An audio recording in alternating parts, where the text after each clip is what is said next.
Salam sejahtera warga Konoha sekalian, selamat datang kembali di channel Ray Konoha.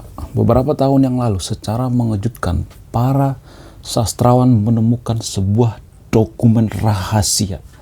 Dokumen rahasia yang sangat rahasia. Apa itu? Ditemukan sebuah dokumen rahasia bernama Piagam Koprak ya. Koprak ya, pakai R ya, bukan koplak ya, tapi Piagam Koprak. Piagam Koprak ini diduga berkaitan dengan Wali Songo atau Wali Sanga. Ya, kemudian ternyata Wali Songo ini menyebarkan agama dengan diduga ya dengan intrik politik ya. Wow. Menarik ya untuk dibahas. Lalu bagaimana caranya ya? Lalu pertanyaan selanjutnya misalnya, benarkah agama mayoritas di Konoha itu ya disebarkan hanya melalui jalur dagang?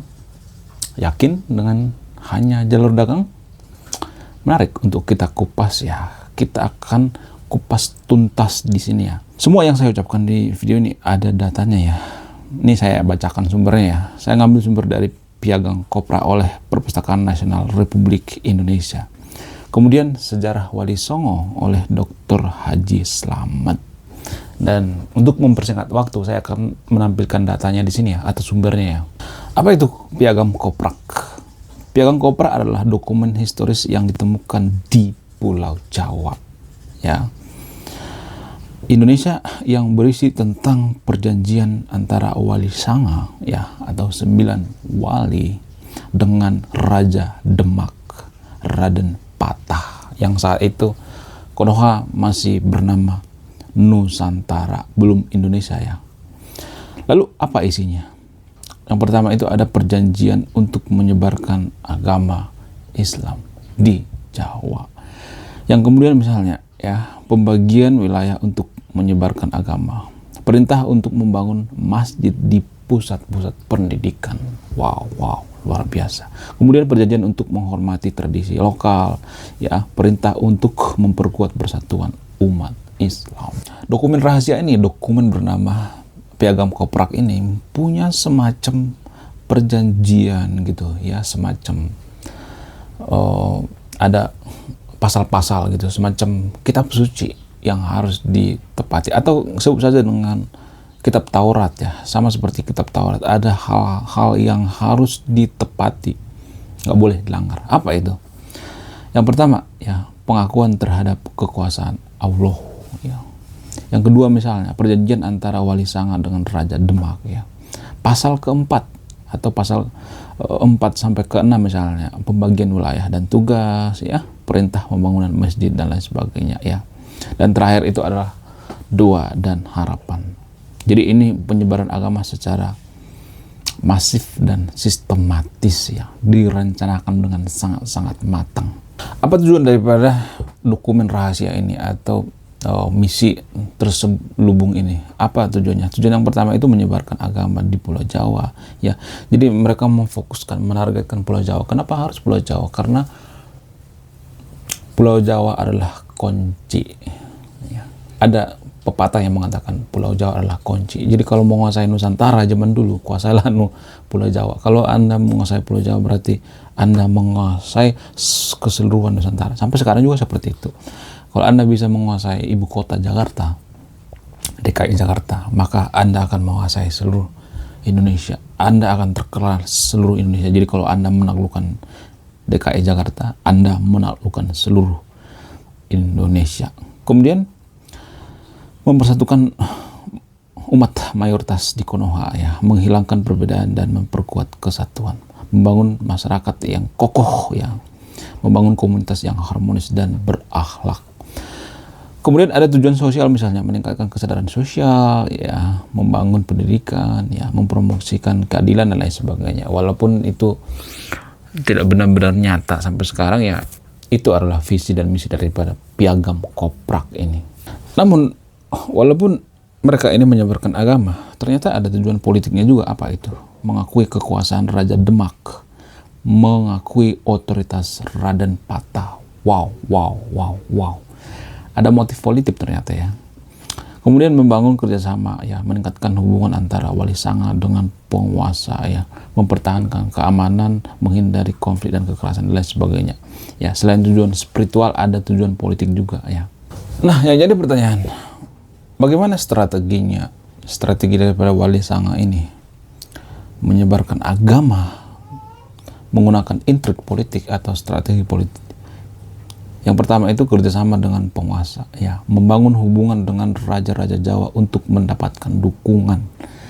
Mereka mendekati penguasa, relasi, membangun jaringan terhadap penguasa. Ya, sama seperti sekarang ini, misalnya ada presiden, ya presidennya didekatin, dibujuk-bujuk, ya, dirayu-rayu misalnya presidennya, ya seperti itu zaman dulu, ya.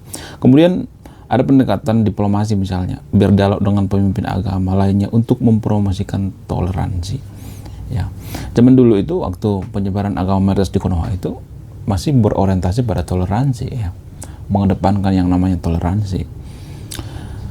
Lalu kenapa sekarang agak kurang, ya? Nah, nanti kita bahas, ya. Kemudian penggunaan kekuasaan, ya. Beberapa wali songo menjadi penasehat atau pejabat dari kesultanan. Wow. Ya, ada intrik yang dilakukan seperti penggunaan kekuasaan, ya. Karena wali sanga menjadi penasehat atau memberikan masukan-masukan terhadap pejabat dan kesultanan. Jadi secara tidak langsung mereka ini dengan mudah menyebarkan agama, ya, wali sanga ini. Jadi zaman dulu, ya, saya sering mendengarkan kalimat-kalimat seperti ini. Agama mayoritas di Konoha itu disebarkan hanya melalui jalur perdagangan. Tapi pada faktanya enggak. Ada banyak faktor, ya. Penyebaran agama di Konoha itu, ya, terutama agama mayoritas di Konoha terjadi melalui berbagai jalur, ya. Yang pertama misalnya jalur dagang, ada juga dagang, ya, pedagang Arab, Persia dan Gujarat membawa agama mayoritas di Konoha ke Konoha, ya, melalui rute perdagangan. Ada, itu benar ada. Kemudian ada jalur pendidikan, ya, pesantren dan madrasah dibangun untuk mengajarkan agama mayoritas di Konoha. Kemudian ada jalur politik, ya, kerjasama dengan penguasa lokal dan kesultanan agama mayoritas di Konoha. Kemudian ada jalur lain misalnya jalur sosial, ya, perkawinan, persahabatan dan kegiatan sosial. Jadi ada faktor perkawinan. Ini di video saya sebelumnya udah bahas ini. Jadi jangan menutup kemungkinan bahwa penyebaran agama itu dipengaruhi faktor perkawinan. Caranya gimana? Misalnya nih ada pemuka agama, ya, menikahkan putrinya dengan penguasa misalnya, atau orang yang menyebarkan agama dari Persia, dari Arab, menikahkan putrinya dengan raja lokal, bisa seperti itu. Atau raja lokal tergoda dengan wajah-wajah cakep atau hidung yang mancung oleh orang-orang Arab, ya, orang-orang Persia yang datang ke Konoha sambil berdagang. Bisa aja rajanya itu burungnya itu meronta-ronta gitu, mas.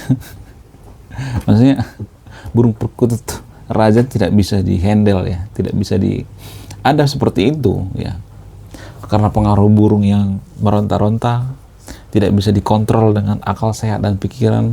Melihat wanita, ya, wanita yang datang ke Konoha, wanita yang sangat aduhai, tinggi, semok, ya, mancung, putih, sehingga tergoda dengan, ya, wanita. Ada seperti itu. Jangan menutup kemungkinan, ya, karena semua yang saya katakan di video ini ada sumber dan datanya, ya. Nanti saya akan tampilkan datanya lagi di sini, ya. Oke, nanti jangan baca sendiri gitu. Jadi ini saya nggak tambahin, nggak kurangi juga, ya. Kemudian ada jalur budaya, misalnya seni, sastra dan kesenian Islam, ya. Jadi zaman dulu menyebarkan agama itu menggunakan pewayangan, ya. Kalau misalnya agama mayoritas di Konoha itu tidak disebarkan dengan wayang, nggak disebarkan dengan bahasa-bahasa lokal, maka akan susah berkembangnya.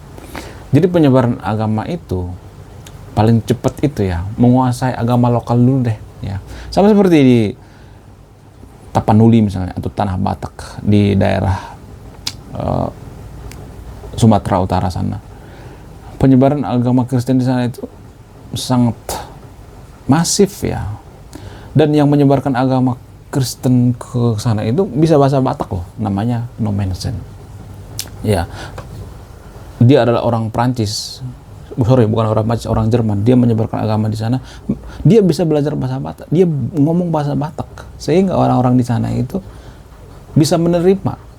Dan kitab suci seperti Alkitab, ya, Perjanjian Lama, Perjanjian Baru itu diterjemahkan ke bahasa lokal, yaitu bahasa Batak, sehingga orang Batak bisa dengan cepat menerima agama Kristen. Sebelumnya, ya, sebelum Nommensen, ya, sebelum misionaris bernama Nommensen masuk ke Sumatera Utara, tepatnya di pinggiran Danau Toba, sudah ada sebenarnya misionaris yang misalnya menyebarkan agama ke sana, tapi ditolak mentah-mentah. Kenapa? Karena pendekatannya salah. Jadi pendekatannya itu harus benar ya. Ada pendekatan menggunakan bahasa, karena bahasa itu sangat mempengaruhi loh. Saya juga sering menggunakan bahasa, karena saya dikit-dikit bisa lah bahasa lokal di Nusantara ya.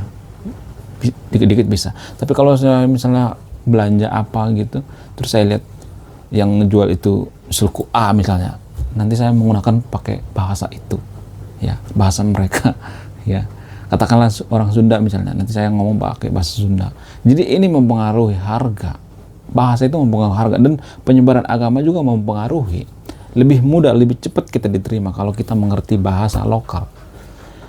Jadi penyebaran agama Kristen ya, di Tapanuli atau di Sumatera Utara itu menggunakan bahasa Batak. Dan Alkitab, kitab suci agama Kristen juga diterjemahkan dalam bahasa Batak, sehingga itu lebih melekat ya, lebih cepat. Padahal sebelumnya ada banyak misionaris di sana tuh yang dibunuh, bayangkan coba, dibunuh sebelum Nommensen ya. Karena mereka menyebarkan agama itu tidak tepat, secara vulgar ya. Ada banyak gitu sebelum Nommensen. Sama seperti misalnya di Pulau Jawa. Di Pulau Jawa juga seperti itu. Wali Sanga itu menggunakan bahasa lokal ya, menggunakan teknik intrik politik, menggunakan kekuasaan, menggunakan persahabatan, perkawinan, ya, terus menggunakan bahasa juga, dan menggunakan pewayangan ya, seni, sastra. Kalau menyebarkan agama itu menggunakan wayang itu kan lebih cepet ya. Karena apa? Karena wayang zaman dulu itu kan semacam hiburan yang paling utama. Karena zaman dulu itu kan belum ada yang namanya TikTok, Instagram ya, FB dan lain sebagainya, nggak ada YouTube. Jadi menyebarkan agama itu menggunakan yaitu pewayangan, dan bisa cepat diterima agama mayoritas di Konoha. Kemudian ada beberapa tokoh yang berperan penting ya menyebarkan agama mayoritas di Konoha, seperti Wali Songo atau 9 wali yang menyebarkan Islam di Jawa. Kemudian Kesultanan Islam ya, Demak, Banten, Aceh dan lain sebagainya. Kemudian ulama dan kiai ya, tokoh agama yang mengajarkan Islam ya. Kemudian pedagang Islam membawa Islam ke wilayah pedalaman ya. Wow. Ada beberapa wilayah penyebaran agama awal yang cepat menerima agama Islam di Konoha itu seperti Sumatera, Aceh, Riau dan Sumatera Barat ya. Jawa, Demak, Kudus dan Cirebon, Kalimantan, Banjarmasin dan Pontianak, Sulawesi, Makassar dan Bugis, Maluku, Ternate dan Tidore. Ada banyak ya. Jadi bagaimana kronologinya masuknya agama Islam ke Konoha? Yang pertama itu abad ke-7 ya, 7 Masehi, Islam masuk ke Konoha melalui jalur dagang. Yang kedua abad ke-13 ya, berarti 7 abad, hampir 6 abad kemudian ya, masuk lagi tuh ya Kesultanan Islam pertama di Indonesia, yaitu di Aceh. Pertama itu ke Aceh dulu. Aceh itu deket banget ya dengan Ottoman, deket banget sebenarnya. Ada hubungan yang sangat sangat deket ya. Makanya Aceh itu minta merdeka, itu mungkin ini salah satunya kali ya, karena mereka itu melawan penjajah katanya ya, sendirian, nggak ada bantuan dari negara lain misalnya ya rata-rata seperti itu ya, semua daerah seperti itu ya. Dan salah satu daerah yang paling susah ditaklukkan oleh Belanda yaitu Aceh. Aceh, Nias, Tapanuli, ya ada banyak itu, tapi salah satunya itu Aceh. Kemudian abad ke-15 ya, Wali Songo menyebarkan Islam di Jawa, ini yang paling sentral ya. Kemudian abad ke-16 misalnya Wali Songo ya atau Islam menyebar ke wilayah Indonesia lainnya. Wow ya, saya ngambil sumber dari penyebaran Islam di Indonesia oleh Profesor Adjumardi Azra ya, Ensiklopedia Islam oleh Isianto ya. Dan ada satu hal yang unik ya penyebaran agama di Konoha itu, yaitu penyebaran agama di Tapanuli. Kenapa agama Kristen lebih mudah diterima di Tapanuli atau di Sumatera Utara? Kenapa? Karena dalam agama Kristen itu punya nilai-nilai kesamaan dengan budaya lokal ya, tradisi, kebudayaan, adat ya. Jadi adat orang-orang Batak itu kan nggak boleh poligami, nggak boleh banyak istri, dan kebetulan Kristen juga seperti itu, ada kesamaan sehingga cepat diterima, nilai-nilai agamanya cepat diterima. Kemudian yang kedua misalnya dalam agama Kristen itu kan nggak boleh dilarang makan babi ya, maksudnya nggak dilarang makan babi. Walaupun di kitab suci agama Kristen itu ada tertulis bahwa makan babi itu nggak boleh, tapi agama Kristen mengatakan bahwa boleh-boleh aja makan babi, sehingga agama Kristen ini cepat disebarkan ke seluruh dunia, termasuk di tanah Batak atau di Tapanuli. Kenapa orang-orang Batak atau di tanah Batak itu cepat menerima agama Kristen? Ya, yang pertama itu karena budaya, terus bahasa. Yang menyebarkan agama itu di sana itu adalah orang Jerman yang bisa bahasa Batak, namanya Nomensen. Terus yang ketiga itu karena adat di sana, adat orang Batak itu nggak bisa lepas yang namanya babi. Jadi kalau orang Batak itu pesta harus ada babi, itu adalah adat, itu adalah simbolis. Jadi kalau ada agama tidak boleh makan babi gitu, atau tidak memperbolehkan makan babi dan sebagainya. Jadi ini sangat susah diterima oleh adat setempat. Jadi adat itu sangat mempengaruhi ya, tradisi masyarakat itu sangat mempengaruhi penerimaan agama itu di suatu tempat ya. Dan ini juga dipelajari oleh Wali Sanga. Jadi saya sangat penasaran dengan kepiawaian daripada Wali Sanga ini menyebarkan agama di Konoha. Apakah Wali Sanga ini terafiliasi dengan Ottoman Empire? Apakah ini ada hubungannya? Apakah mereka ini disuruh? Saya tidak akan bisa memutuskannya berdasarkan dokumen ini sejauh yang saya baca itu menyebarkan agama itu punya misi dan visi yang sangat-sangat masif ya, terkontrol, tersistem. Jadi kenapa saya bahas ini? Karena di video sebelumnya ada yang komentar ya, bahas ini dong, bahas piagam Koprak ya. Ketika saya membaca, apa sih koprak? Jangan-jangan koplak. Ternyata bukan koplak ya, tapi koprak. Dan saya baca data, baca sumber, oh ternyata ada ya. Ada dokumen rahasia yang jarang dibongkar ya. Makanya saya bongkar di sini ya. Oke, terima kasih sudah menyimak dan memahami video ini. Saya Ray Konoha. Salam rasional.